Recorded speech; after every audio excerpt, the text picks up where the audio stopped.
അങ്ങനെ കേരളം കണ്ട ഏറ്റവും വലിയ തട്ടിപ്പായ ഹൈറിച്ച് എന്ന മണി ചെയിൻ കമ്പനി അവസാനിക്കുകയാണ്. നേരത്തെ താൽക്കാലികമായി അറ്റാച്ച് ചെയ്ത സ്വത്തൊക്കെ സ്ഥിരമാക്കുന്നത് അനുവദിച്ചിരിക്കുന്നു. ഹൈറിച്ച് എന്ന തട്ടിപ്പ് കമ്പനി കാരണം തങ്ങളുടെ പണം നഷ്ടമായി എന്ന് കാണിച്ച് കേസ് കൊടുത്തവർക്ക് ആസ്തികൾ ജപ്തി ചെയ്ത ശേഷം പണം തിരികെ കിട്ടി തുടങ്ങും. കേസ് കൊടുക്കാത്തവർക്ക് കാക്കനാട് ജയിലിൽ പോയി പ്രതാപൻ സാറിനെ കണ്ട് കാലിൽ വീണ് കരയാവുന്നതാണ്. ഇനി ഇംഗ്ലീഷിൽ വന്ന കോടതിയുടെ സ്റ്റേറ്റ്മെന്റ് മനസ്സിലാകാത്ത ഹൈറിച്ചിലെ വിഡ്ഢികൾക്ക് വേണ്ടി പറയാം. സർക്കാരിന്റെ അഭ്യർത്ഥനയെ അനുവദിച്ചു എന്നതിൽ കാണിക്കുന്നു കോമ്പീറ്റന്റ് അതോറിറ്റിയുടെ പ്രാഥമിക അറ്റാച്ച്മെന്റ് സ്ഥിരമായി പ്രഖ്യാപിച്ചിരിക്കുന്നു എന്നാണ്. അതായത് ഹൈറിച്ച് ഈ കേസിൽ തോറ്റുവെന്ന് വ്യക്തമാകും. ഇതിലെ വിശേഷം എന്തെന്നാൽ വളരെ കുറച്ച് പരാതികൾ മാത്രം വന്നിട്ടുള്ളതിനാൽ അവർക്കൊക്കെ പണം തിരികെ കിട്ടുമെന്നതാണ്. ബാക്കി പണം സർക്കാർ കണ്ടുകിട്ടും. ഈ തട്ടിപ്പിലൂടെ കോടികൾ നേടിയ ലീഡർമാർക്കെതിരെ ഇഡിയും രംഗത്ത് വരും. നിങ്ങളുടെ മോഹന വാഗ്ദാനങ്ങളെല്ലാം പല പല വീഡിയോകളിലായിട്ട് തെളിവായി കിടപ്പുണ്ട്. 1,70,00,000 പേരെ പറ്റിച്ചു നിന്ന പ്രതാപനും ശ്രീനയും ജിനിലും പിജീഷും അബ്ദുൾ ബാരിയും ഷബീവും ഒക്കെ ഇനി എന്താണ് പണം നഷ്ടമായവരോട് പറയാൻ പോകുന്നത്? ആകെ പറയാൻ പോകുന്നത് അപ്പീൽ പോകും എന്നാണ്. കുറച്ചു കാലം കൂടി ഇവരുടെയൊക്കെ കണ്ണിൽ പൊടിയിട്ട് പിടിച്ചു നിൽക്കാൻ ഇനി അതേയുള്ളൂ ഏക വഴി.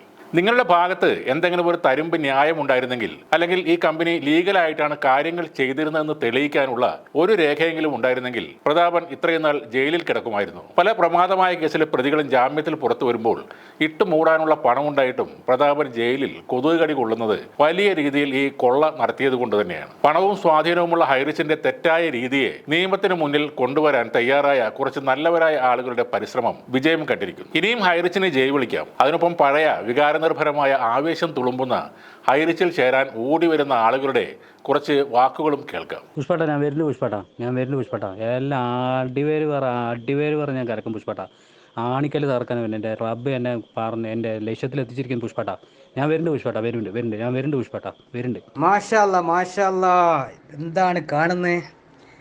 വരുമാനത്തിൻ്റെ പെരുമഴക്കാലല്ലോ പുഷ്പട്ട നമ്മൾ പറഞ്ഞ പോലെ നടക്കുന്നുണ്ടല്ലോ പുഷ്പട്ട. ഞാൻ ടിക്കറ്റിന് നോക്കി പോയ പുഷ്പട്ട. ടിക്കറ്റ് ഒരു അടുത്ത ആഴ്ച കിട്ടുന്നുള്ളൂ, നോക്കട്ടെ. നമ്മൾ ഏതായാലും ഇവിടെ വന്നിട്ട് കാര്യമില്ല പുഷ്പട്ട. നാട്ടിൽ ഇങ്ങനെ വരുമാനം കട്ടൊക്കെ എടുക്കുമ്പോൾ പിന്നെ നമ്മൾ ഇവിടെ എന്തിനാ വെറുതെ കഷ്ടപ്പെട്ട് നിൽക്കുന്നത് പുഷ്പട്ട? കമോൺ പുഷ്പട്ട. ഏതായാലും നമ്മളെ ഹൈറിച്ചിനെ വളർത്തിയിട്ടേ നടക്കുള്ളൂ. ഇൻഷാ അല്ലാ ഹൈറിച്ചിലൂടെ വരുമാനം നല്ല സന്തോഷത്തിൽ മേടിക്കും ഇൻഷാ അല്ലാ. പുഷ്പട്ട റെഡി ആയിക്കോ, നമ്മൾ ഇതാ വരുന്നത് വിത്തിൻ 1 വീക്ക് ഇൻഷാ അല്ലാ. റെഡി ആയിക്കോ പുഷ്പട്ട, എല്ലാം റെഡി ആയിക്കോ. ഇനിയിപ്പോൾ സുഖമില്ലാന്നൊന്നും പറയണ്ട, എല്ലാം ഹെൽത്തി ആയിട്ട് എണീറ്റോട്ടാ. നമ്മളിതാ വരുന്നുണ്ട്.